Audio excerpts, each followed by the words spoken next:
네, 시작하도록 할게요. 우리 오늘부터는 그 공학수학 9장 벡터 칼큘러스를 할 거고요. 9장, 10장은 각각 디퍼런시에이션, 미분에 관련된 거랑 그 다음에 인테그레이션, 적분에 관련된 거를 각각 다루고 있어요. 그래서 우리가 고등학교 때 미적분학 배우잖아요. 그 고등학교 때 배웠던 미적분학은 x라는 하나의 변수에 대해서 미분과 적분을 한다면 이제 우리가 여기서부터는 3차원 공간에 대해서 우리가 많이 다루기 때문에 세 개 이상의 변수가 있을 때 그 적분과 미적분이 어떻게 된다라는 거를 배우는 내용이라고 생각하시면 되겠습니다. 그래서 일단 우선 도장은 벡터 디퍼런셜 calculation. 그래서 사실 디퍼런시에이션은 크게 어렵지 않은데 그레디언트라든지 다이버전스, 컬 이런 것들의 개념을 좀 배우고 계산이 크게 어렵지 않다고 생각하시면 되고 10장에서는 인테그레이션을 할 때 뭐 라인 인테그랄인지 아니면은 영역에 대해서 인테그랄 할 때 도메인이 뭐 이렇게 영역이 우리가 보통 알고 있는 x, a부터 b까지가 아니고 어떤 특정 에리어에 대해서 그 적분을 하기 위해서는 여기 있는 것처럼 뭐 더블 인테그랄이라든지 이런 걸 하게 되거든요. 그리고 그 선적분을 하는 것도 뭐 선을 따라서 우리가 그 값을 적분할 때 변수가 두 개가 있고 그 두 개가 어떤 커플링 돼 있기 때문에 이렇게 선을 만들게 되는데 그 선에 따라 적분할 때 벡터를 적분하기도 하고 스칼라를 적분하기도 하는데 그 벡터를 적분할 때 그 값이 그 안쪽에서 바깥쪽으로 나오는 어떤 그 벡터에 들어가고 나감을 적분하게 돼서 그게 결국 아까 얘기했던 이 면적을 적분하는 더블 인테그랄 같은 거랑 연결이 되고 그런 것들이 이제 전체적으로 조금 어렵게 느껴질 수 있어서 이제 깊이는 안 하고 여기서 어, 여기까지 아마 이 스톡스 세우려까지 아마 안 했던 것 같아요. 그래서 여기 서피스 인테그랄 정도까지 하고 그 다음에 이제 9장 10장 끝난 다음에 다시 그 수치 해석으로 돌아가서 19장 우리 했었죠. 그 뭐죠? 방정식의 근 찾고 인터폴레이션 하고 뭐 이런 거 했었는데 그 다음에 20장은 우리 그 리니어 알지브라에 나오는 뭐 매트릭스 칼큘레이션을 뭐 예를 들어서 우리가 어떻게 3 바이 3 뭐 100 바이 100의 매트릭스의 아이겐밸류, 아이겐 펑션을 찾을 것인지 뭐 이런 것들이 어, 그 대상이 되는 건데 그거는 그냥 이제 넘어가고 그거는 컴퓨터의 코딩을 통해서 잘 이제 함수를 사용한다고 생각하고 그 다음에 이제 21장에서 다시 우리가 1학년 때 배웠던 미분 방정식을 어떻게 수치적으로 풀 것인가를 배우고 끝나게 됩니다. 그래서 지금부터 이제 9장, 10장은 조금 약간 동떨어진 내용이더라도 다시 복습한다고 생각하거나 아니면 좀 그 어떤 채워야 되는 빈 공간을 배운다고 생각하시면 될 것 같아요.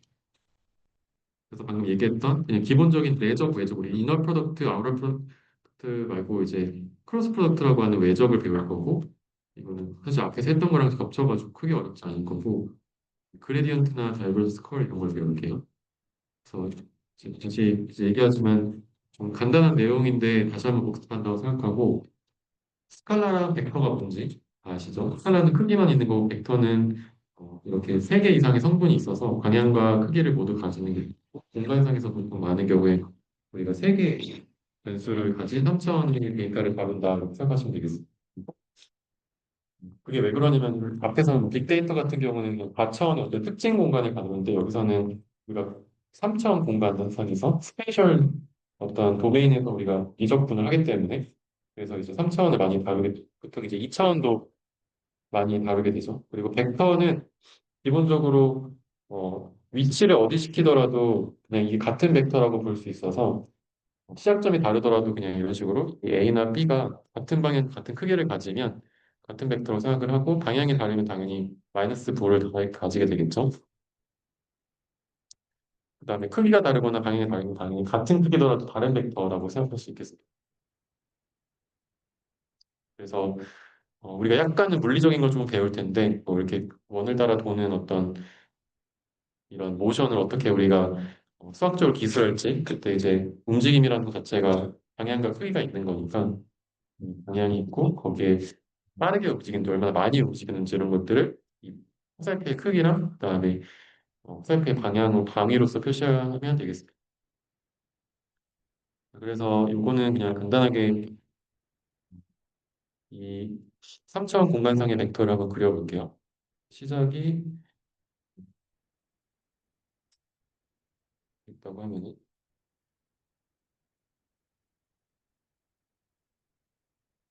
여기에 4, 여기 x, y, z라고 하면 4, 0, 2의 좌표는 x가 많아. 네.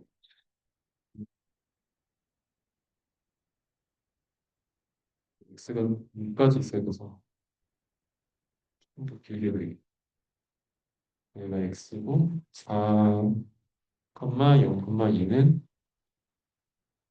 지금 점선으로 표시하면 이렇게 얘가 점 P고 그다음에 점 Q는 6, 마이너스 1이면은 이쪽을 향해 가겠죠. 그래서 마이너스 1이면은 6, 죄송해요. 여기 한 칸 밀려서 했는데 여기가 4였네요. 여기 1, 2, 3, 4일까?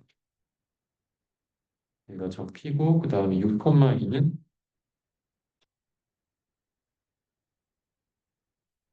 X가 6, Y가 마이너스 1, Z가 6. 그러면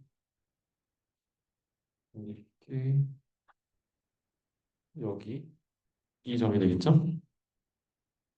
점 Q가 되겠고 그러면 P를 시작점으로 하고 끝점을 Q로 하는 벡터는 이렇게 그리면 되겠죠. 네, 죄송해요. 지금 제가 그랬는데 자, 한번 수정을 하면 여기에 1만큼 이렇게 나와 있어야 되니까 이렇게 색깔이 많이 없는데 그냥 한순간 이렇게 나와 있는 얘가 점 Q 이렇게 그래서 만약에 이걸 위에서 보면은 x, y 좌표계로 만약에 봤을 때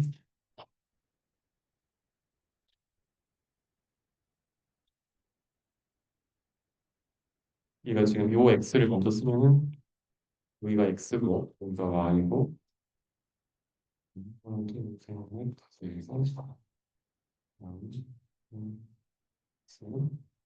여기가 y면 y의 마이너스 1이니까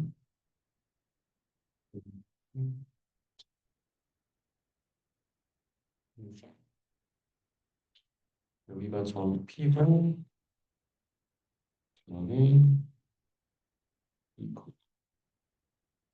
지금 Q니까 서가 이렇게 되겠죠. 얘가 A라는 벡터. 근데 이거 위에서 봤을 때 저렇게 된 거니까 이제 이렇게 그릴 수 있는 이유는 이제 Z가 다 같은 값을 가지니까 이제 요 Z의 한 같은 평면 위에 지금 다 있는 거죠. 떠 있는 거죠. 그래서 그림이 돼 있어요. 그래서 이거를 계산을 다시 해보면 어, 이 P로 간 다음에 Q로 가는 거기 때문에 P에서 Q로 가는 벡터는 이거를 여기 점 P에서 Q로 여기서 일로 그리는 거를 여기 확대해서 그릴 걸 그랬네.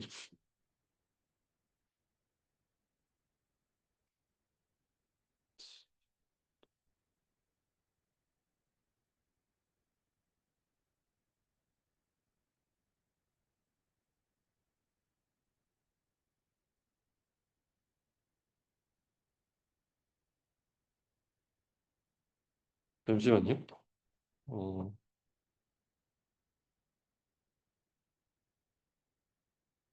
크게는 못 그리는구나. 그럼 여기서 그냥 그릴게. 요게 지금 P죠. 이게 Q. 다시 그릴게요. 죄송합니다. X, Y라고 하면은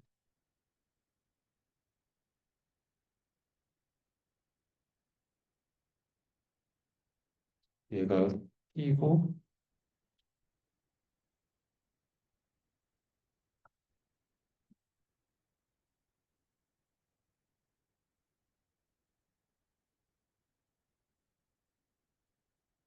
얘가 Q고 그러면 P에서 Q로 가는 거는 제가 하고 싶었던 얘기 뭐냐면 어, 그러니까 이 P 벡터를 반대로 마이너스 P라는 벡터를 얘기하면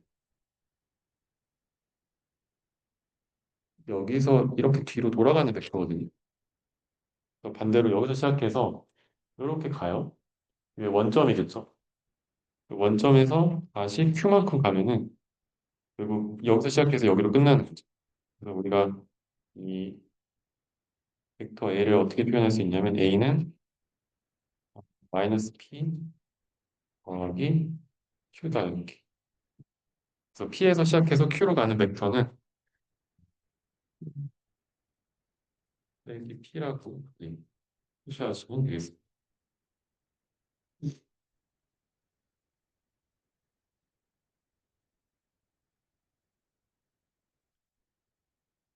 네, 여기가 P고 여기가 P면은 이게 마이너스 P고 이게 Q니까 마이너스 P 더하기 Q가 이게 되는 거죠.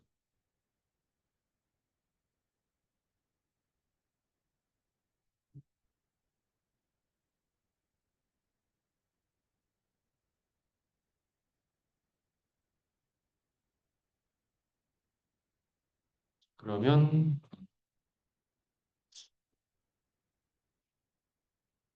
이제 벡터의 합, 뭐 A 더하기 B 이거 그냥 이거 성분끼리 더하면 되겠죠. 더하면 4 더하기 2, 0 더하기 마이너스 5, 1 더하기 3분의 1 주고 그다음에 이렇게 표시하면은 얘는 2 곱하기 4 빼기 2, 0 빼기 마이너스 5, 1 빼기 3분의 1 이렇게 해서 2를 곱하면 되겠습니다. 이거 계산할 수 있죠?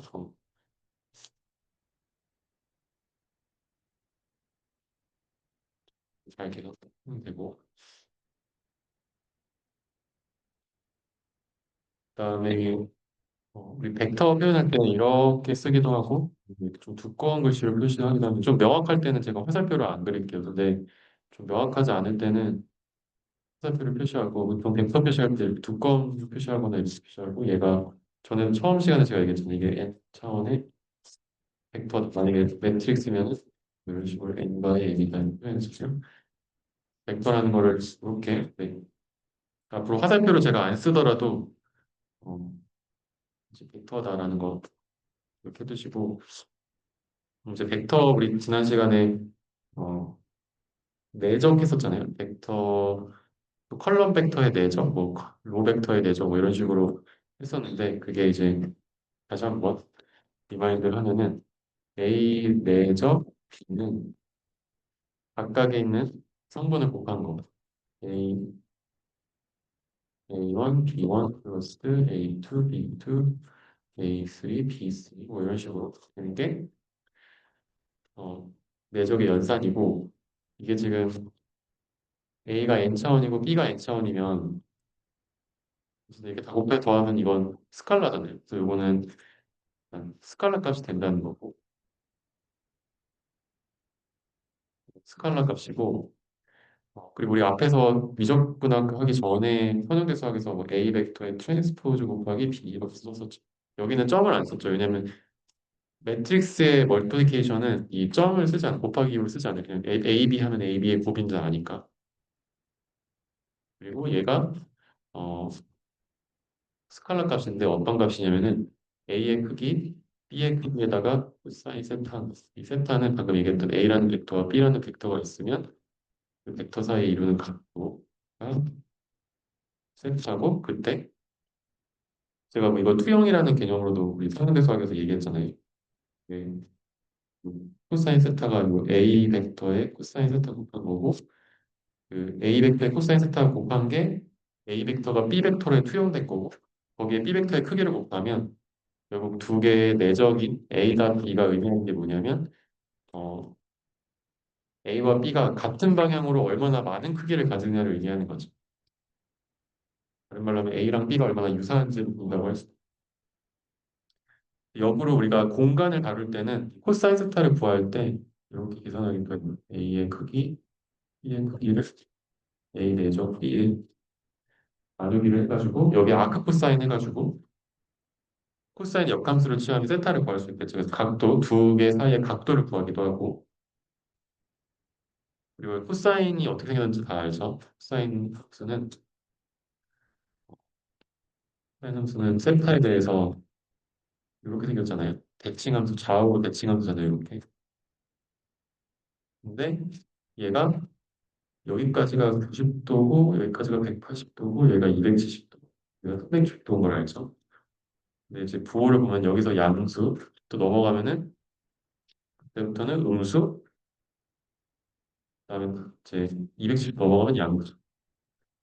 그래서 90도가 넘어가면은 0보다 작은 걸 아니까 0보다 작을 때 내적값이 0보다 작으면은 서로 반대 방향을 향하고 있다는 거고 같은 방향을 향하고 있으면 양의 방향을 가지게 되겠죠.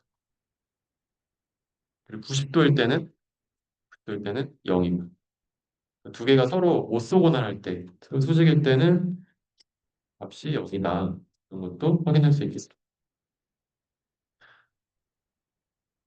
그래서 이걸 이용해서 한번 문제를 풀어볼게요. 일단 두 개 벡터가 있는데 그 두 개 벡터의 각도를 구해보자. 일단 내적부터 해야겠죠. 각도를 구하려면 이렇게 일단 내적하고 크기도 구해야 되니까 일단 내적부터 한번 해보죠. 만약에 두 개 벡터가 있으면 숫자로 주었다고 해볼게요. 이렇게 A 두 개가 있으면 A 내적 B는 각각에 있는 인자를 곱하면 되겠죠. 1 곱하기 3 더하기 2 곱하기 마이너스 2 더하기 0 곱하기 1. 이거 계산하면 마이너스 2잖아요.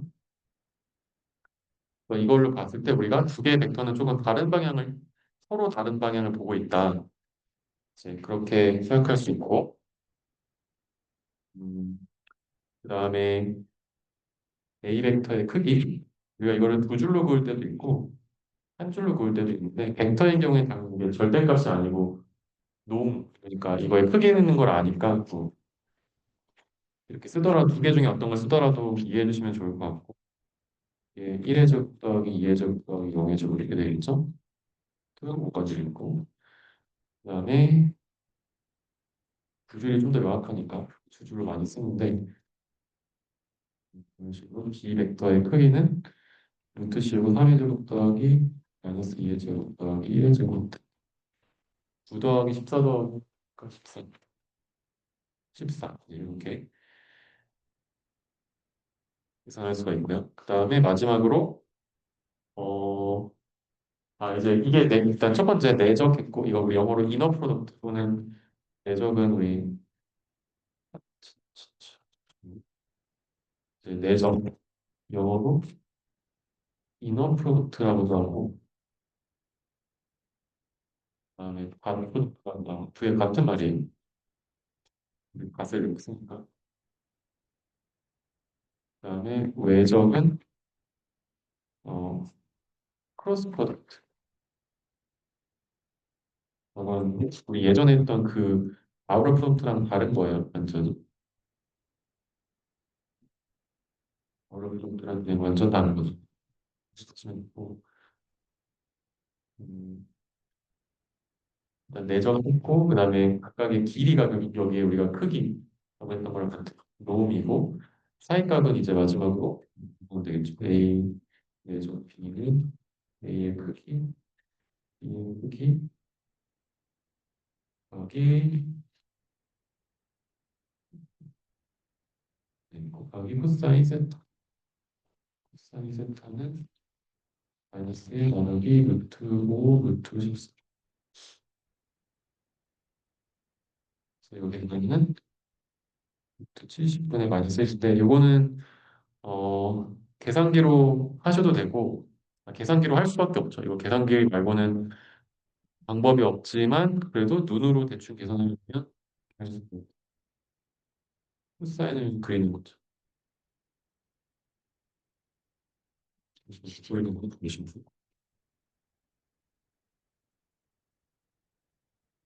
자 이렇게 생겼죠 코사인이. 자, 여기 92, 180, 여기 70이죠. 이거는 이제 각도 우리가 영어로 디그리라고 하고 이거 말고 라디안이라고 하는 건 어떻게 돼요? 라디안은 0부터 시작해서 파이 그 다음에 2분의 파이까지 가는 라디안 라디안이라는 말 알죠? 저희가 2분의 파이 2분의 3 파이 이런 식으로 생각하시면 되고 자 이게 루트 70분의 1이면은 대충 꽤 작은 수인데 음수니까 그림을 그려보면 이 정도 있겠죠. 이걸 만족시키는 코사인 값은 여기 90 몇 도, 90 몇 도. 이걸 암으로 할 거죠. 일단 여기도 이렇게 보면 이건 210도 좀 작으니까 뭐 260 몇 도, 뭐 이럴 수 있겠죠? 네.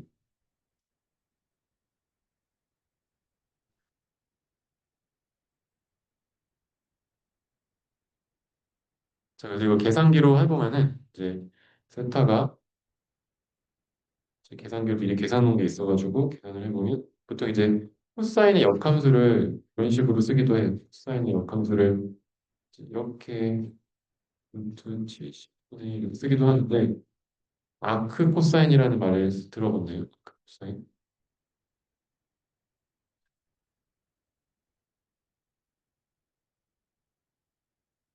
이거랑 같은 의미를 가지고 있고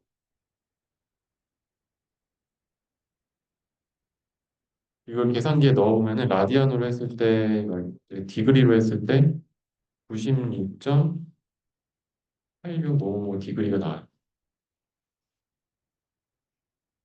라디안으로 계산하면 라디안이랑 디그리는 어떻게 변하는지 혹시 아시나요? 이걸 만약에 라디안으로 바꾸고 싶으면 곱하기 180도가 2파이니까 180분의 파이 곱하면 되죠. 180분의 파이 곱하면 파이가 3.14니까 대충 60분의 1 정도 곱하면 1점 몇 되겠죠. 1점 몇 되면 1점 계산기로 계산하면 1.695 라디안 이렇게 된다. 그래서 아까 얘기했듯이 값이 70, 루트 70분의 1이면 꽤 작은 0점 몇몇 몇인데 그러면 거의 90도의 각을 이룬 우리가 대충 눈으로 상상해 보면 이건 사실 공간상의 그리면 두 개가 어떻게 생겼는지 알 수 있는데 이거를 그냥 이 값을 보고 상상을 해보면 두 개 벡터가 뭐 이런 식으로 어떤 각도에서 보냐에 따라 다르겠지만 약간 뭐 이런 식으로 약간 이런 식으로 생겨서 약간 90도였을까 제가 이고 B가 좀 더 커 보여서 이렇게 그리고 이런 식으로 이 사이값 실센터 이렇게 하시면 되겠습니다. 자, 그 다음에 이제 우리 약간은 물리적인 걸 할 건데 첫 번째로 이 교과서 9.2장의 예제 2번에 이제 1웍이라는 게 나와요. 어? 이게 뭐냐면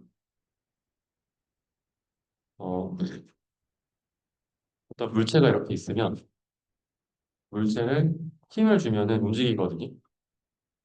그때 힘도 공간상에 있는 거기 때문에 벡터 F 뭐 X, F, Y, F, Z 이렇게 3차 공간상에 정의된 각각의 방향마다 힘이 있어서 벡터고요. 이렇게 이동하면 그게 변이도 결국은 X, Y, Z로 움직인 게 있어서 얘도 벡터예요. 그러면 여기서 지금 P라고 우리가 P라고 나타냈는데 그 두 개의 벡터에 내적을 하면 힘과 변이의 내적이 1이다라고 얘기를 하고 이게 결국 에너지를 많이 되고 이건 놀라지만 어쨌든 힘과 변위의 내적.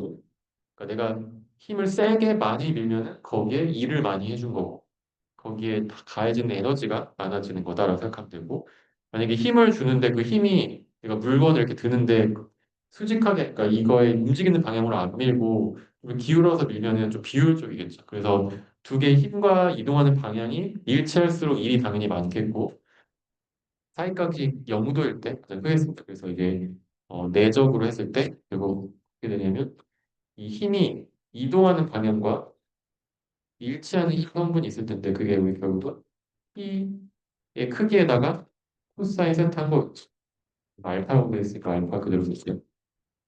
P 코사인 알파에다가 D의 크기를 곱한 게 이게 결국 P 내적 D잖아요.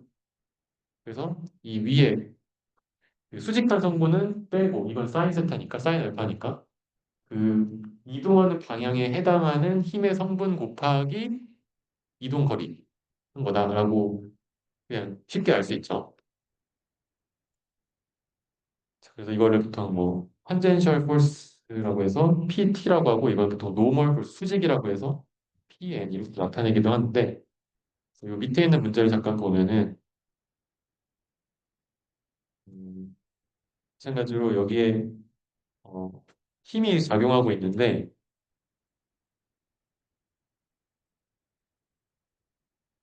여기선 E를 물어보는 건 아니고 밧줄에 지탱하고 있는 순간에 밧줄에 굴리는 힘이 얼마인지 물어보고 있어요. 그래서 자동차가 무게가 있으니까 밑으로 내려가려고 할 텐데 그걸 위해서 로프가 이렇게 잡아주겠죠.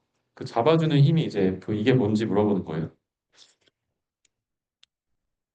자, 그러면은 이 자동차가 제가 그냥 교과서에 나온 문제 설명 안 해놨는데 이 힘의 크기가 5,000 파운드고 그리고 이 각도가 25도예요.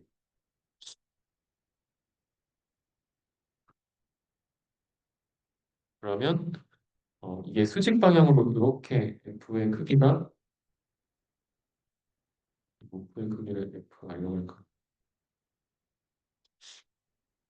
이쪽 아래로 우리가 힘을 이제 아래로 받을 테니까 F가 5천인데 근데 이제 이 힘이 이 뭐, 빨간색으로 할게요.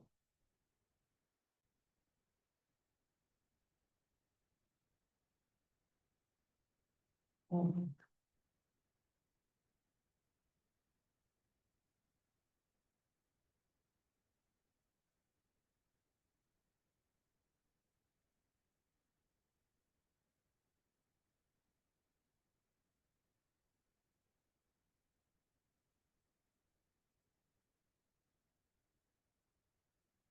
지금 이쪽 방향의 힘과 이쪽 방향의 힘으로 나눌 수가 있어요.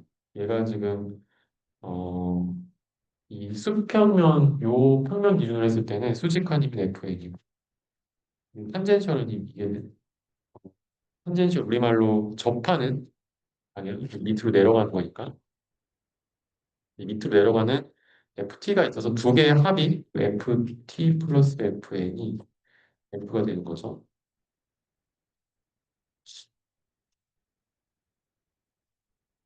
지금 이 F 자체는 우리가 X가 이거고 Y가 이쪽 방향이기 때문에 X, Y로 따졌을 때 Y 방향의 마이너스 방향이라서 F를 0, 마이너스 5천이라고 쓰고요. 그다음에 이 FT의 성분을 알고 싶어서 FT의 이 벡터를 우리가 FT의 벡터를 단위 벡터를 부터 이게 꺽쇠 표시로 이렇게 했잖아요. 단위 벡터. 이렇게 햇을 씌우면 모자를 씌우면 단위 벡터가 되는데 이 단위 벡터가 어, 생각을 해보면 지금 요게 25도니까 확대해서 보면은 이게 x축이고 이렇게 돼 있어. 이게 25도예요. 왜냐면 사인각이니까. 얘가 25도니까 얘도 25도겠죠. 그러면 이 단위 벡터의 크기는 이게 단위 벡터의 크기가 코사인 25도, 여기가 사인 25도, 여기가 길이가 1인 벡터에 사인 코사인을 하면은 이 단위 벡터 xy 정도 나오겠죠. 요거는 여기요. 코사인 25도, 이 y가 이쪽 방향이니까 마이너스가 붙고 마이너스 사인 25도 이렇게 쓸 수 있겠죠? 그래서 코사인 25도, 마이너스 사인 25도. 그래서 여기서 지금 이 탄젠셜 방향의 힘을 구하기 위해서 f에다가 t를 내적하면 이쪽 t라는 요 방향, 이 방향에 이쪽 방향 t의 성분을 알 수 있다는 거죠. 그래서 이거를 내적하면 0, 마이너스 5천 아 프로덕트 코사인 25도 마이너스 사인 25도 이렇게 되니까 이걸 내적하면은 이제 성분성 곱하면 플러스 이거는 0이니까 없어지고 5천 사인 25도 이렇게 나타낼 수 있다. 그래서 이 로프에 걸리는 힘은 이게 딸려 내려가는 힘일 거고 이제 물리적으로 이거는 지금 알 필요는 없는데 이게 이렇게 내리는 힘의 알력으로 지평면에서 위로 들고 있어가지고 그 들고 있는 힘이 Fn에 서로 상쇄되고 로프에서 당기는 힘이 밑으로 내려가려는 힘과 상쇄돼서 이거 가만히 있는 상태라고 생각할 수 있는데 이거 중요한 게 아니고 어쨌든 지금 중요한 거는 요 밑으로 내려가는 T 방향의 어, 성분을 알고 싶을 때 T 방향의 단위 벡터를 계산해서 그냥 내적하면 된다. 이런 개념이죠.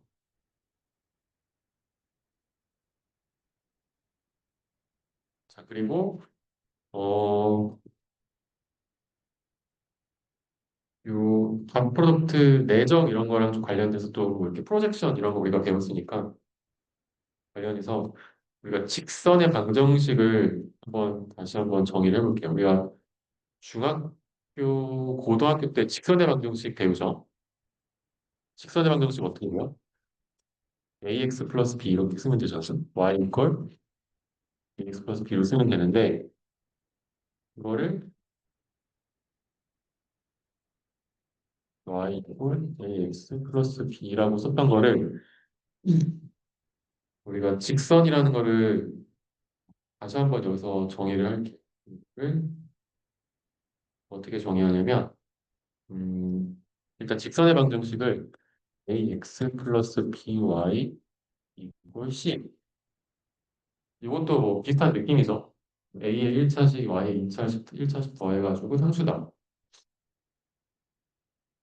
자, 이게 우리가 결론적으로 얘기하면 우리가 어떻게 얘기할 거냐면 어, a, b 내점 x, y는 꼴 c가 되는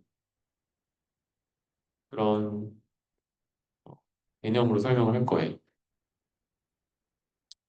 자, 그래서 일단 이 문제는 같이 한번 잠깐 읽어볼게요. x평면에서 점 P 1,3을 지나고 점 P가 있는데요. 이거 1,3이에요. 1,3을 지나고 직선 L2는 이렇게 있어요. 이거 L2가 이렇게 생겼어요. 근데 이거 정리하면은 얘를 정리하면 얘가 되고 얘를 이렇게 또 바꿀 수 있듯이 이거는 뭐 어떻게 써도 어차피 1차 식이고 리니어 이퀘이션이니까 직선이라는 거 우리가 알 수 있잖아요. 이렇게 절편이랑 기울기 구하면 요 L2가 될 거예요. 그거는 일단 넘어가고 그럼 L2의 수직으로 교차하는 직선은 수직이니까 요거고 이 L1을 구해보자라는 게 여기에 지금 문제예요. 자, 그래서 우리가 직선을 어떻게 정의할 거냐면 일단 첫 번째로 이제 L2라는 직선이 이렇게 생겼잖아요. 이걸 어떻게 정의할 거냐면 L2라는 직선만 보면 L2만 보면 일단 원점이 있는데 여기에 어떤 임의의 점들의 집합이 직선이에요. 이 점들이 이렇게 있어요. 이 점들이 x, y예요. 그 점들이 결국 이 수식을 만족하는 x, y의 모음이죠. 제가 자유도가 있으면 이게 지금 미지수가 x, y고 수식이 하나 있으면 자유도가 하나 남는다고 했었죠. 식이 하나고 미지수가 두 개니까. 그럼 자유도가 하나니까 선이 돼요. 하나니까 하나로 움직여서 만들 수 있는 건 곡선이나 직선이 되는데 여기서 지금 직선인데 식이 1차식이라 직선인데 그 직선이라는 거의 의미가 뭐냐면 x, y들이 이거를 만족시킬 수 있는 게 무수히 많이 있고 그걸 그냥 쭉 찍다 보면 계속 찍으면 직선이 된다는 거예요. 여기 있는 모든 점들은 이 직선의 방정식을 만족하죠.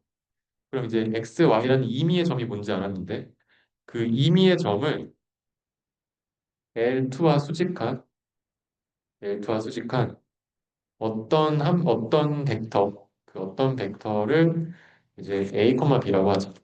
여기서 여기 꼭 안 찍어도 되고 어떤 벡터가 있어요. 이렇게 얘가 A, B에 자 그러면은 A, B와 임의의 벡터 x, y의 내적을 하면은 지금 A, B 요거랑 x, y 내적하면 어떻게 돼요? A, B 네, 이렇게 되죠. A, B 내적 x, y 이렇게 되죠. 그러면은 얘가 되고 AX 좀 A 여기 이렇게 쓸게요. 잠시만요. AX 플러스 BY 이렇게 되잖아요. 이거 내적이잖아요. 근데 어 근데 이걸 좀 쉽게 설명하기 위해서 잠깐만요. 이거를 조금 바꿀게요.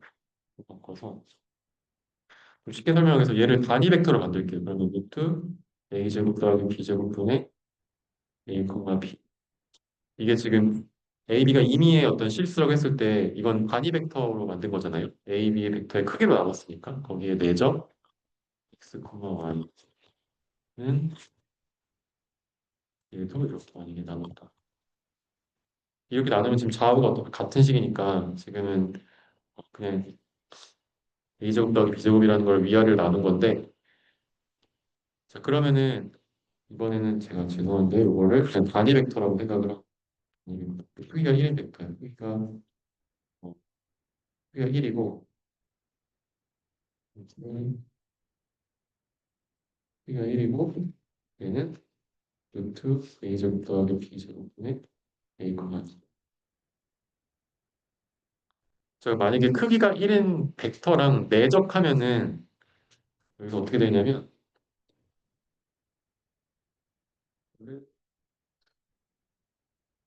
크기가 1인 벡터랑 내적하면은 요 공간으로의 이 점에 투영이 돼서 이렇게 돼요.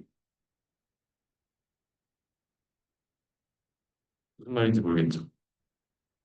그래서 벡터를 잠깐 다시 한번 그려볼게요. 벡터가 이렇게 있어. 이게 어떤 의미의 벡터? A, B, C 다 써있으니까 얘를 P라고 할게요. 여기 어떤 의미의 벡터가 있을 수 있는데 그 의미의 벡터가 아니고 여기 U라고 하는 단위 벡터가 있어요. 크기가 1이에요. 여기서 이렇게 수선을 내린 이 크기가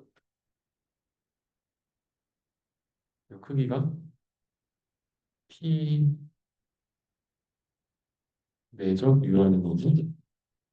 이게 결국 P의 크기 더하기 U의 크기 코사인 세타인데 U가 크기가 1이니까 그래서 이 길이가 나온 거예요. 수선을 그 평면으로 프로젝션한 그 직선을 그 직선 위로 프로젝션한 크기가 돼서 녹색에 있는 게 이제 그런 개념이에요. 그래서 요게 이 녹색 선, 이 크기가 1이면은 크기에 상관없이 요 평면 위로 평면이 이거 직선, 요 직선으로 투영되겠죠. 그럼 얘를 투영하나 얘를 투영하나 다 요 녹색 선이 되겠죠. 요점으로 모이겠죠. 여기 있어도 이거 가고 여기 있어도 이거 가고. 그렇죠? 그리고 그 크기가 뭐다? 크기가 내적값이다.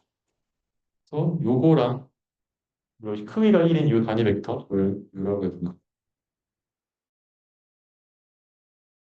와 요와 x, y를 내적하면 루트 a제곱 더하기 b제곱분의 c가 된다라는 거는 결국 이 녀석이 이 길이란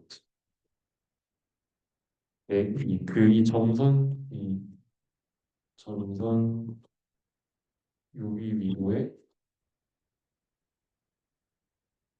투영 신기가 되겠죠. 자, 그래서 요 길이가 2a 제곱하면 b 제곱하면 c가 되고, 자, 그러면은 이 위에 있는 식을 한번 똑같이 이렇게 만들어 볼까요? 그러면 얘는 1, 마이너스 2 내적 x, y 이꼴 마이너스 2라는 식이 되는데, 이거 크게 1로 만들어 보면은 루트 5분의 1, 마이너스 2 내적 x, y 이꼴 루트 5분의 마이너스 2다. 이렇게 되겠죠? 근데 여기에 약간 한 가지 제가 설명을 안 한 게, 이 단위 벡터는 어, 지금 이 원점을 기준으로 이렇게 될 수도 있어요. 이렇게 될 수 있어요. 두 가지 가능성이 있어요. 내가 만약에 단위 벡터를 밑으로 내리잖아요. 밑으로 내리면은 이쪽 방향이 아니고 위 반대 방향이니까 마이너스. 그러니까 지금 1, 마이너스 2는 이렇게 해서 이 밑에 방향이거든요. 그러면 1, 마이너스 2는 이쪽 방향이죠. 이쪽 방향의 단위 벡터인 루트 5분의 1, 2에 뒤로 여기에 막 맺힌다는 의미지. 그 뒤로 맺히는데 그 수직한 거리가 루트 5분의 2고 방향이 뒤로 맺힌다는 거. 이렇게 직선이 하나 정의되겠죠. 이제 직선은 뭐냐면 어떠한 벡터와 그 벡터와의 내적이 어떤 일정한 거리를 이루는 점들의 집합. 다시 말하면은 이 벡터와 수직하면서 길이가 어떤, 그러니까 여기에 이제 요 선은 이 방향을 정하면 이 방향과 수직하고 그 수직하는 건 기울기가 정해진 거고요. 기울기가 정해졌고 얘를 이렇게 그릴 수도 있고 이렇게 그릴 수도 있고 이렇게 그릴 수도 있죠. 기울기가 같더라도. 그게 이렇게 왔다 갔다 하는 그 길이 또는 거리, 그건 정확히 말해서 거리는 마이너스 플러스가 있고 방향까지 포함된 어쨌든 거리죠. 어쨌든 이 거리를 정해서 이 선을 그린다는 거예요. 그래서 이직 벡터와 수직하면서 그러니까 방향을 정하고 그 방향과의 거리로 만들어진 직선을 이렇게 정해야 되고 그리고 이 수식과 같고 그래서 어떤 방향 벡터와 그 방향 벡터로부터의 거리로 직선을 지금 정의하는 거예요. 괜찮나요? 네. 그러면 이제 이 문제를 풀면 어떻게 되냐면 이제 L2 입장에서 봤을 때는 L2에 수직한 어떤 벡터를 구해야겠죠. L2에 수직한 어떤 벡터. L2에 수직한 어떤 벡터는 이 방향으로 될 텐데 이 벡터는 이 녹색 벡터와 수직이겠죠. 그래서 이 녀석과 수직인 벡터 이제 칸이 없어가지고 해볼게요. 이 녀석과 지금 수직인 벡터는 수직이 되려면 그냥 곱했을 때 내적됐을 때 0 되면 되니까 2,1 이렇게 곱하면 얘가 내적하면 1, 마이너스 2 내적하면 0이잖아요. 그래서 어떤 것도 상관없어요. 일단 0으로 만들어 놓고 크게 1로 만들면 돼. 그죠? 그러면 이게 이제 얘랑 수직하다는 거 알았고 그러면 우리가 벡터, 녹색 벡터를 루트 5분의 얘가 U2라고 할까? U2라고 하는 벡터가 루트 5분의 2,1이고 U2 내적 x, y가 어떤 거리 d를 가지면 되는데 이제 이 거리는 어떻게 계산하냐면 일단 미지수로 놓고요. 미지수로 놓고 x, y 이꼴 d로 일단 기울기 나왔으니까 기울기라기보다 어쨌든 방향 벡터 나왔으니까 근데 얘가 지금 이 보라 색깔이 이렇게 있는데 이 보라 색깔의 이 선일 수도 있고 이 선일 수도 있고 이 선일 수도 있는데 이 파란 색깔 선으로 결정하는 건 결국은 이 1,3이라는 걸 지나기 때문에 얘가 이렇게 결정이 되잖아요. 그죠? 그래서 1,3이 이걸 결정하는 거예요. 이 거리 D. 그래서 이 보라 색깔 방향으로 갔을 때 이 거리가 나오니까. 그죠? 그럼 여기 1,3을 여기 넣어서 계산하면 되겠지. 그래서 어, 여기다가 P 1,3을 대입하면 음, 그러면 이제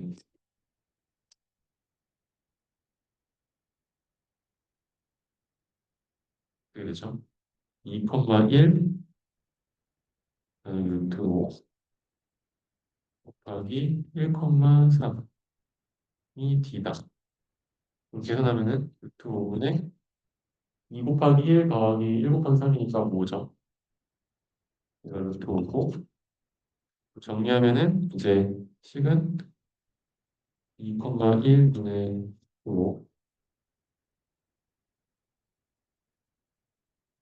곱하기 x, y 이 식이 꼴 루트 5니까 정리하면은 이제 2x 플러스 y는 5다. 이게 해가 되겠죠. 이런 식으로 직선을 구할 수가 있고 직선을 그 직선의 가로지르 수직하게 가로지르는 벡터와 그 벡터가 원점으로부터 그 직선을 어, 가로지르는 그 교차점까지의 거리로 정의를 하고 음, 직선을 방정식을 쓸 수 있겠습니다.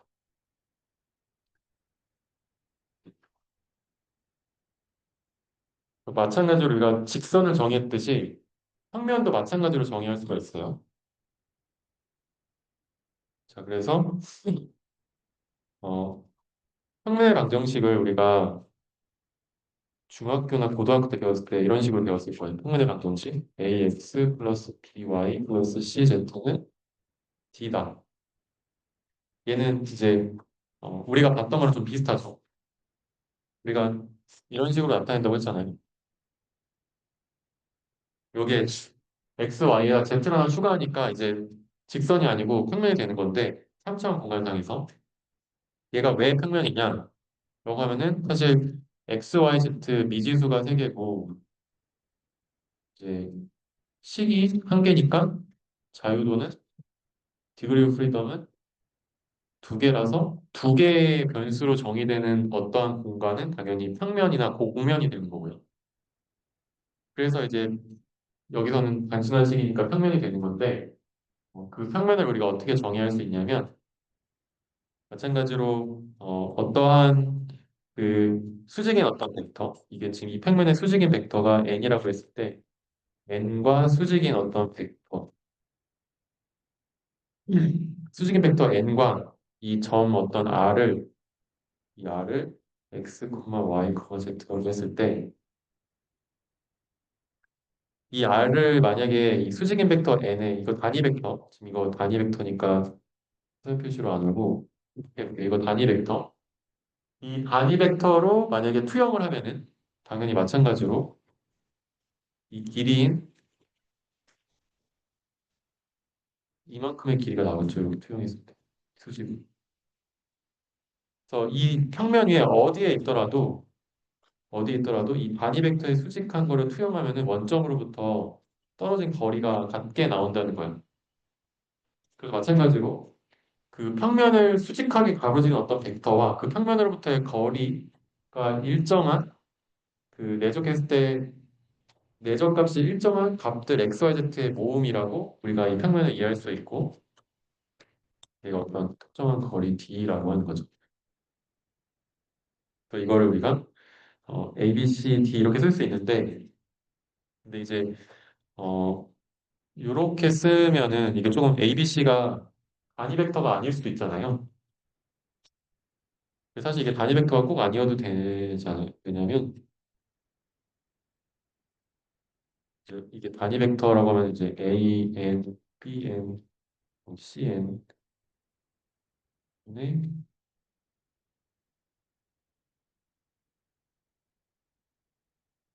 이게 이 일진이보다 단위 벡터 상관없어요. 단위 벡터를 그냥 이렇게 제가 일부러 만들어 줄게요.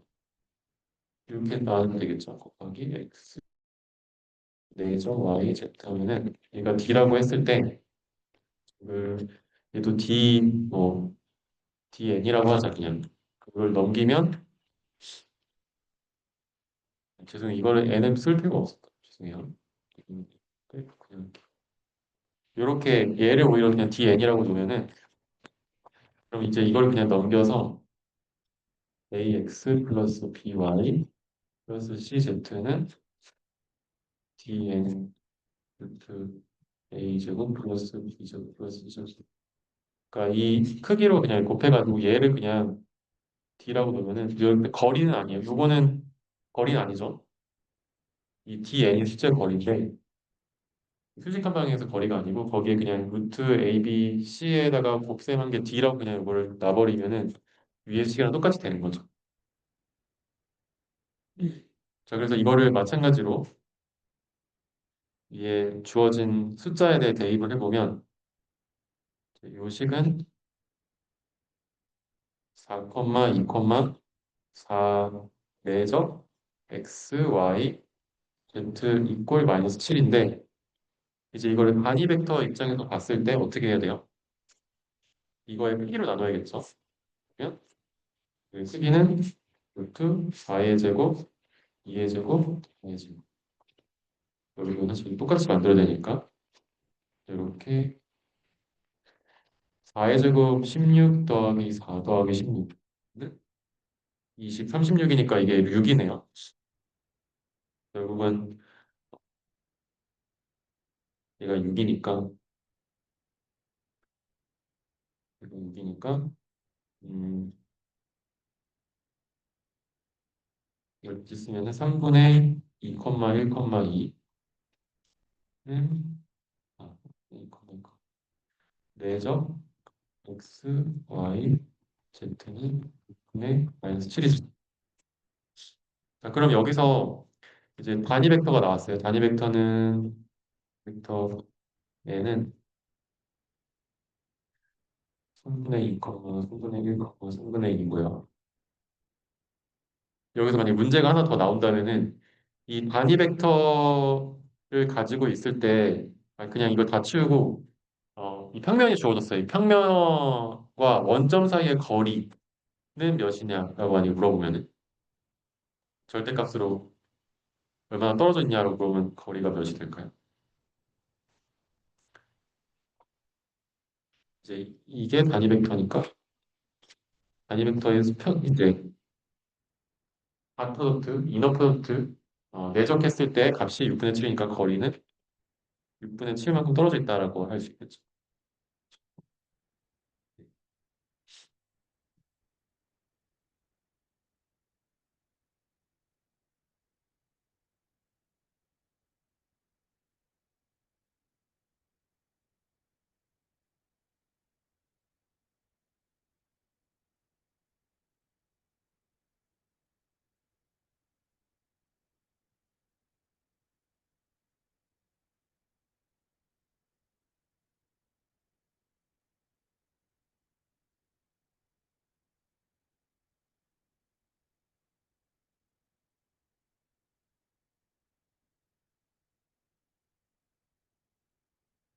자, 그래서 여기까지가 그 내적에 관련된 거고 어, 자 이제 크로스 프로덕트를 볼 건데 어, 크로스 프로덕트는 이제 이런 식으로 기호는 x를 사용해요.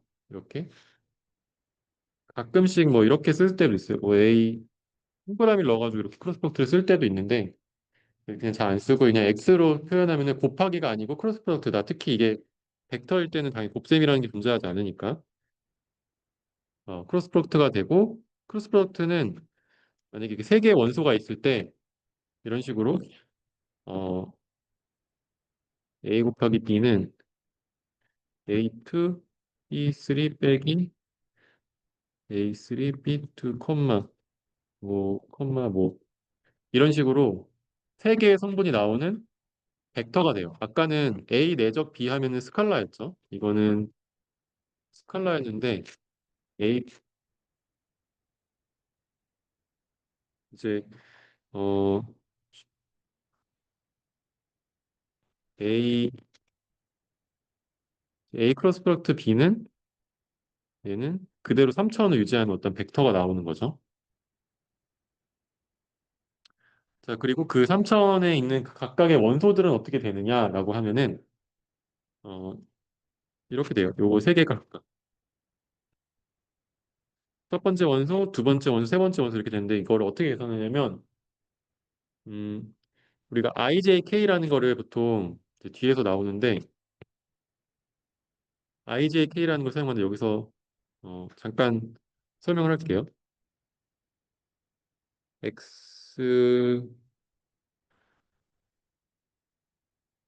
X, Y, Z라는 이 공간 이렇게 공간 좌표 알죠? 이 공간 좌표에서 X를 보통 이제 X축에 대한 단위 벡터를 여기에 대한 단위 벡터 여기에 단위 벡터를 I라고 하고 그다음에 여기 Y방향의 단위 벡터를 J라고 하고 Z방향의 단위 벡터를 K라고 해요. 이렇게.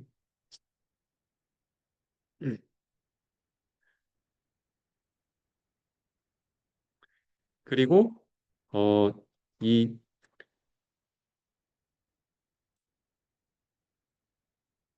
X랑 Y랑 Z가 이렇게 생겼는데 이렇게 3차원 공간을 표현하는 방법은 어, 두 가지가 있거든요. 이게 이제 우리가 지금 현재 우리의 그 평행 우주로 따지면은 우리가 지금 살고 있는 우주가 있잖아요. 근데 어느 평행 우주는 아마도 다른 걸 쓸 수도 있어요. 그러니까 무슨 말이냐면 이건 우리가 그냥 정한 거야. 우리는 오른손 왼손이 있잖아요. 그래서 우리는 오른손 기준으로 하기로 정했어. 우리 오른손잡이가 많으니까. 그래서 이걸 오른손 좌표계라고 하는데 X축을 먼저 X축을 먼저 손끝으로 잡고 Y축을 감싸쥐면서 엄지손가락을 이제 가리키는 방향, X랑 Y를 감싸쥐면서 엄지손가락을 가리키는 방향의 Z가 되도록 하는 거를 우리가 오른손 좌표계라고 해요. 이걸 right handed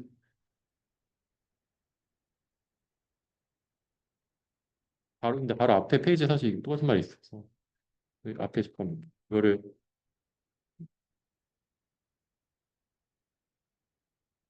여기 right handed screw라고 써 있죠. 이게 오른손 좌표계라고 하는데 어, A에서 B를 감싸지는 방향을 우리가 이 손가락이 감싸지는 방향을 하면은 거기에 엄지손가락이 나오는 방향이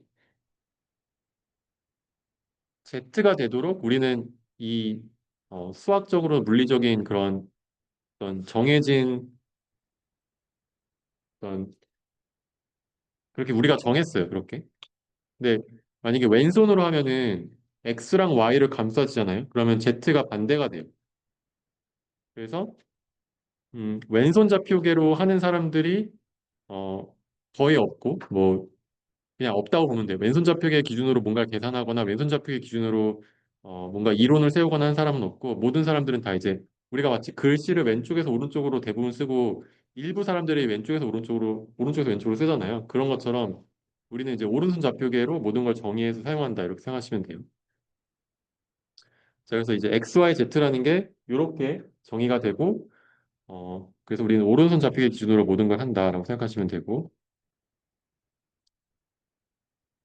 자, 그래서 여기 IJK는 지금 얘기했던 X축을 가리키는 단위 벡터고 이게 조금 희한하긴 한데 여기 원래 값이 들어가는데 여기 벡터가 들어가긴 해. 이상해 조금. 두껍게 써 있기 때문에 얘가 벡터예요. I 벡터, J 벡터, K 벡터. X, Y, Z축을 의미하고 그다음에 우리 디터미넌트 계산할 때 3x3 매트릭스의 디터미넌트 계산해 보면은 어, 이거를 아직 안 해보신 분들은 그냥 지금 따라오시면 되고 해보신 분들은 이제 다시 한번 보면 될 것 같아요. I를 우리가 여인수 코팩터라고 하고 여기에 서브 이 매트릭스를 취해서 여기에 디터미넌트를 계산해요. 자, 요 빨간 색깔 네모의 디터미넌트는 AD-BC 공식 알죠? 그래서 이렇게 곱하면 A2, B3 빼기 A3, B2잖아요. 그죠? 여기에 첫 번째 좌표 I 이게 X 좌표라는 얘기예요. 그리고 이제 J도 있고 K도 있는데 자, 이번에 J를 할 때는 요 J를 중심으로 요거랑 요거를 이제 매트릭스를 붙여가지고 이 매트릭스의 디터미넌트를 계산을 하는데 첫 번째는 플러스, 두 번째 마이너스, 그다음에 만약에 4바에서 매트릭스는 플러스, 마이너스 이렇게 전개가 돼요. 얘는 3바에 3이니까 여기 마이너스 붙이고 여기까지 끝나겠죠. 그래서 여기 첫 번째로 여기 디터미넌트 계산하고 여기는 디터미넌트 계산할 때 여기 마이너스 붙이고 두 번째는 플러스, 그다음에 세 번째가 이어서 네 번째가 있다면 마이너스 이렇게 되겠죠. 뭐. 어쨌든 이건 다 무시하고 여기 마이너스 붙이고 디터미넌트 계산해주고 거기에 두 번째 좌표에 대한 값이고 세 번째 좌표에 대한 값은 마찬가지로 요 K에 대해서 여기에 서브 매트릭스를 잡아서 여기에 디터미넌트를 계산하면 얘가 세 번째 좌표의 값으로 들어간다. 얘도 마찬가지로 AD-BC 하면은 A1, B2 빼기 A2, B1이죠. 얘가 되는 거지. 밑에 여기처럼. 근데 얘가 이제 K의 벡터의 개수이다라고 하면은 K가 결국은 우리가 IJK를 어떤 공간상의 임의의 좌표로 놓을 수 있지만 아까처럼 딱 그 고정된 좌표에서 봤을 때 I는 당연히 그러니까 X축의 단위 벡터는 당연히 1, 0, 0이고 보통 컬럼 벡터로 하니 그냥 T라고 표현할게요. 당연히 J는 0, 1, 0이고 K는 0, 0, 1이겠죠. 이거 뭐 너무 당연한 얘기고 그러면 어쨌든 얘랑 곱하면 100에 있는 첫 번째 성분만 남으니까 당연히 요 X 성분의 첫 번째 성분이 이제 얘가 되는 거지. 뭔가 요게 V2 두 번째 성분 얘가 V3. 이런 식으로 네. 크로스 프로덕트라는 걸 계산을 하고 크로스 프로덕트를 하면은 어쨌든 결과적으로 뭔가 숫자가 나와서 복잡하긴 한데 벡터가 나오잖아요. 그러면은 이제 크로스 프로덕트의 벡터의 방향은 우리가 계산을 해서 그려보면 아는데 그려보면 어려우니까 그냥 눈으로 보면은 이제 A 벡터와 B 벡터가 있을 때 A 벡터와 B 벡터를 감싸쥐는 방향의 수직한 성분의 벡터가 나와요. 이렇게. 그래서 A, B는 항상 수직할 필요 없어요. A, B는 어떤 벡터로 상관없고 벡터는 서로 뭐 일치할 수도 있고 수직일 수도 있고 뭐 어떤 방향은 상관없는데 이거 세타가 이렇게 있으면 이거에 A에도 수직하고 B에도 수직하다는 거는 어쨌든 A, B의 벡터가 있으면 A, B의 벡터가 이루는 평면이 존재하지. 그죠? A, B가 이렇게 있으면 두 개 벡터가 이렇게 있으면 두 개 벡터를 이루는 평면이 있고 그 평면의 수직한 건 어차피 이쪽 방향 둘 중에 하나니까 벡터의 방향이 이미 결정이 되잖아요. 그 방향이 V라는 거고 이제 이제 방향은 알았고 크기는 A 벡터의 크기와 B 벡터의 크기에 그 두 개의 벡터가 이루는 각도를 감마라고 했을 때 그 사인 감마 값이 이 V 벡터의 크기가 된다라고 이제 알아두시면 좋겠습니다.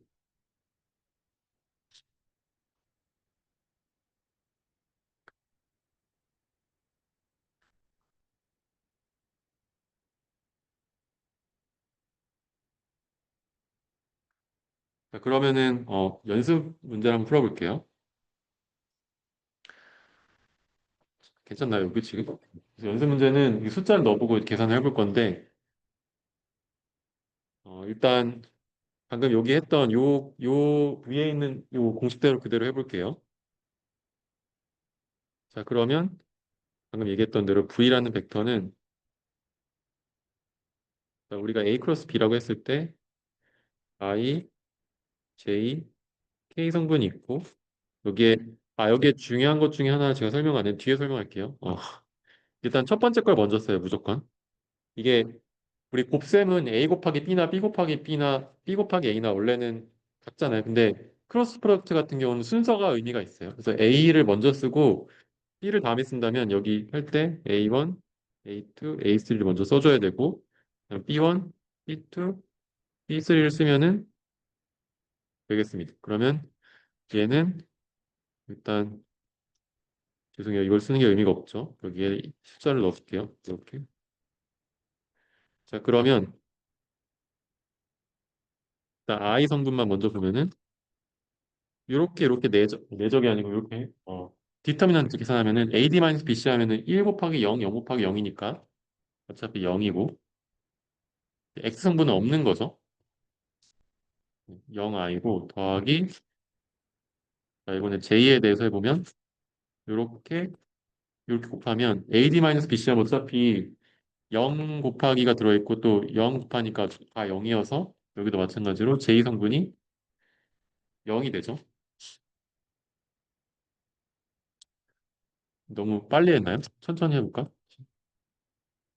여기 1, 0, 0, 0에 스투덴트 하면 얘가 0이고 두 번째는 1, 0, 3, 0에 여기 AD-BC 하면 얘도 0이잖아요. 그다음에 K도 해보면 K에 대해서 요거를 취하면 되니까 1, 1, 3, 0에 K 그럼 얘는 이제 어, AD-BC 하면은 1 곱하기 0 빼기 1 곱하기 3이니까 마이너스 3이죠. 0J 더하기 0 IJ 마이너스 3 K라고 할 수도 있고 이건 그냥 어차피 0이니까 의미가 없으니까 마이너스 3 K라고 표현하는 게 가장 압축적으로 표현한 거고 이거를 만약에 우리 브라켓을 표현해서 튜플 형태로 표현하면 뭐라고 하지? 이렇게 숫자의 나열 0, 0, 마이너스 3 이렇게 쓰면 되겠죠.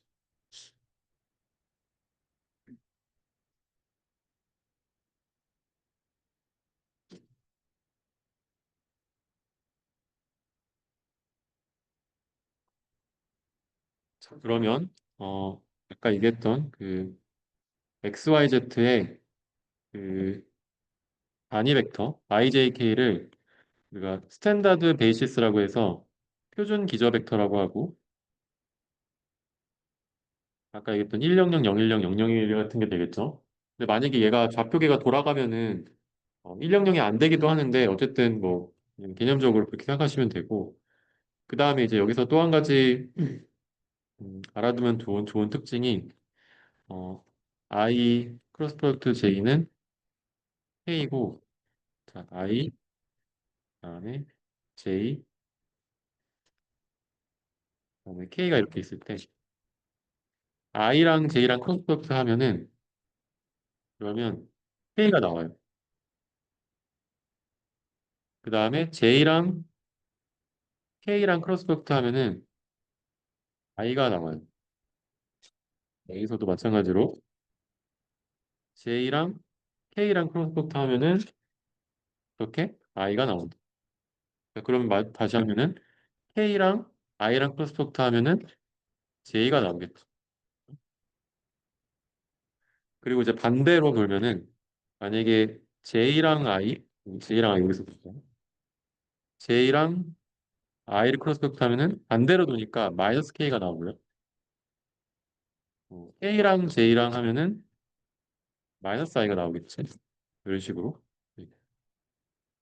그래서 IJK 우리 순방향으로 돌면은 그 다음 벡터가 나오고 역방향으로 돌면은 마이너스가 나온다.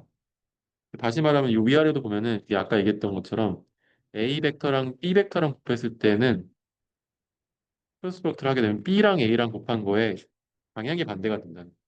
아까도 제가 요렇게 요렇게 벡터가 A가 B가 있으면 A, B를 감싸지는 방향으로 올라가는 Z가 나오겠죠. 아 이게 이 A 크로스 프로덕트 B가 나오겠죠. 얘가 A 크로스 프로덕트 B인데 만약에 BA를 하면은 요렇게 감싸지니까 오른손으로 감싸질 때 BA를 하면은 이렇게 되겠죠. 그러니까 B, A가 될 거고 당연히 방향만 반대고 크기가 같으니까 이게 마이너스 방향이라는 걸 바로 눈으로 보고 알 수 있겠죠. 그리고 이것도 사실 뭐 계산해 보면 되는데 IJ 아까 했던 것처럼 I 플러스 플러스 J는 I, J, K에서 1, 0, 0, 0, 1, 0을 플러스 프로덕트 한 거니까 이걸 계산해 보면은 여기에서 이거 다 없어지고 얘도 없어지고 얘만 남아서 ADM에서 비치하면 얘가 K가 되는 거는 쉽게 확인해 볼 수 있어요.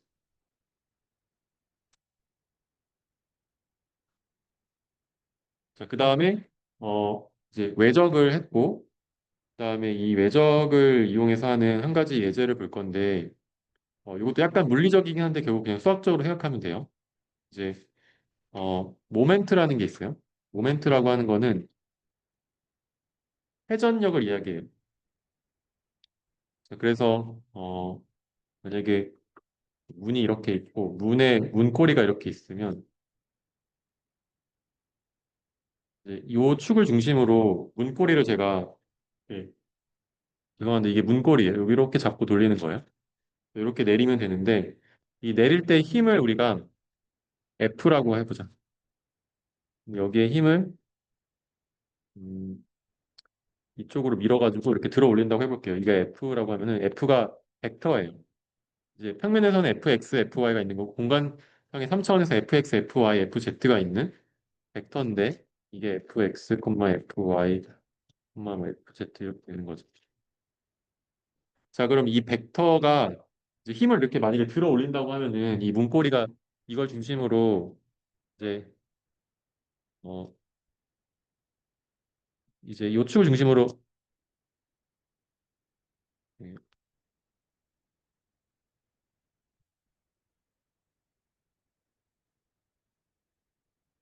예, 이 축을 중심으로 이제 이렇게 돌 건데 이렇게 돌겠죠? F를 이렇게 주면은 근데 실제로 이 F에 대해서 이쪽으로 당기는 힘이 있고 이렇게 수직하게 미는 힘이 있는데 이 짱 당기는 힘을 노멀 방향 FN이라고 하고 이거를 접하는 판일절방 FN이라고 했을 때 얘가 결국 F가 FN이랑 FT를 더한 거라고 볼 수 있는데 이 중에서 회전을 도와주는 힘은 FT가 될 거고 이렇게 손잡이를 뽑는 방향으로 당연히 힘을 줘도 안 돌아갈 거니까 이 FT가 여기에 영향을 미칠 거라는 걸 알 수 있죠. 자, 그래서 어, 이 모멘트라고 하는 거는 얘가 얼마나 잘 돌아가냐를 얘기하는 건데 이 모멘트는 이 도는 축 가운데로부터 떨어진 거리, 이 축으로부터 얘가 이렇게 가상에 이렇게 축이 있으면 이 축으로 이 작용하는 점까지의 이 벡터가 걸려 있는 점까지의 거리를 우리가 R이라고 하면은 이 R 크로스 프로덕트 F라고 얘기할 수 있고 자, 여기서 첫 번째로 알 수 있는 거는 뭔가를 회전시킬 때 회전력은 우리가 이 지렛대 원리에 의해서 얘가 손잡이가 길면은 좀 더 쉽게 돌릴 수 있고요. 얘가 엄청 짧으면 이렇게 돌리기 힘들잖아요. 이게 손잡이가 잡기 힘들어서가 아니고 실제로 그게 돌리기가 어렵거든요. 반경이 작으면. 그래서 뭔가를 잘 돌린다고 하는 거는 반경을 크게 힘을 주는 거랑 그 힘이 큰 거가 되는데 그 힘 중에서도 이 돌아가는 힘이 이 돌리는 이 수직한 방향에 대해서 들어 올리는 힘이다. 라고 해서 이제 요 각도에서 봤을 때 얘가 지금 R과 F의 크로스 프로덕트를 하게 되면은 이 R이 이런 식으로 여기서 이 힘을 작용하는 점을 A라고 했을 때 이 R을 그냥 여기다 이동시켜서 생각을 할 수가 있는데 그러면은 이 R 방향으로 P에 우리가 크로스 프로덕트는 R 곱하기 지금 여기서는 F라고 하는 거 P라고 해서 그냥 P로 쓸게요. 그러면 얘는 R의 크기 곱하기 P의 크기 곱하기 이 두 개 이루는 각도인 감마, 사인 감마, 사인 감마라고 했죠.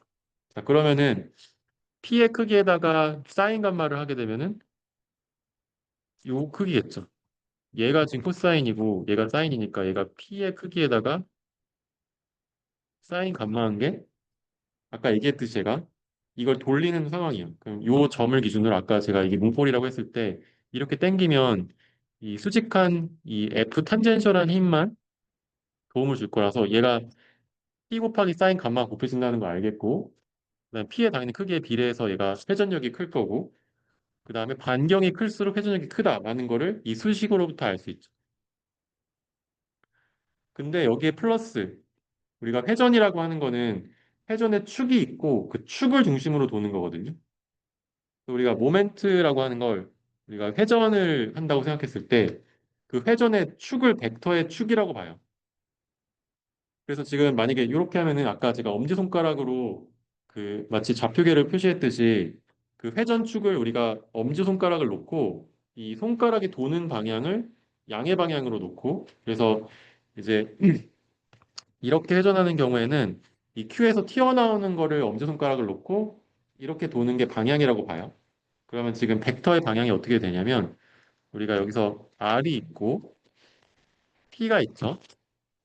또는 R이 있고 F가 있는데 R에서 P를 감싸쥐는 방향의 수직한 방향, 엄지손가락의 방향이 아까 벡터의 외적의 방향이라고 했죠. 그래서 지금 봐봐요. R이랑 P를 감싸지면 수직한 우리 지금 이 평면으로부터 튀어나오는 방향으로 어떤 이게 K 이게 Z 방향에서 K 방향의 어떤 벡터가 생기죠.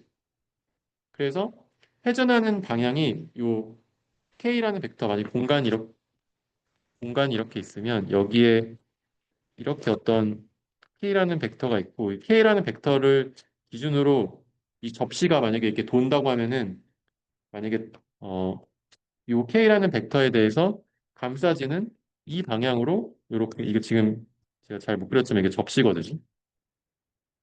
그 접시의 중심으로 이렇게 도는 거에 그 회전 자체를 의미하는 거예요. 이 회전력이라는 게 결국 방향이 모멘트가 이 R과 P를 감싸지는 방향의 수직한 방향으로 이렇게 돈다라는 이 도는 회전력을 가진다는 게 방향까지 결정되는. 그래서 크기도 맞고 방향까지 맞으니까 이 모멘트라는 거는 R 크로스 프로덕트 힘이다. 이렇게 표시한다는 거예요. 그리고 우리가 보통 벡터를 표시할 때 평면에서 튀어나오는 건 이렇게 표시하고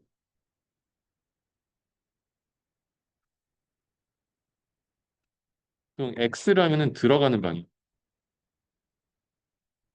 벡터를 의미. 여기서는 이제 튀어나오는 벡터겠지. 그렇죠?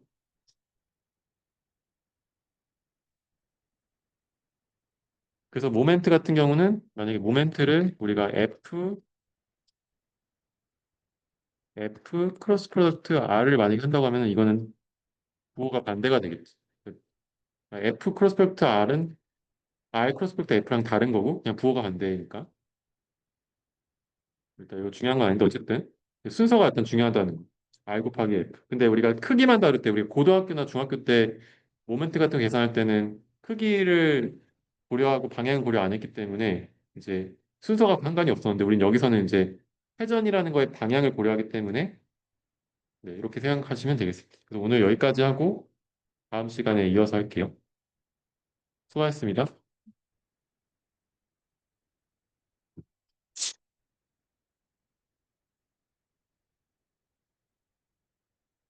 네.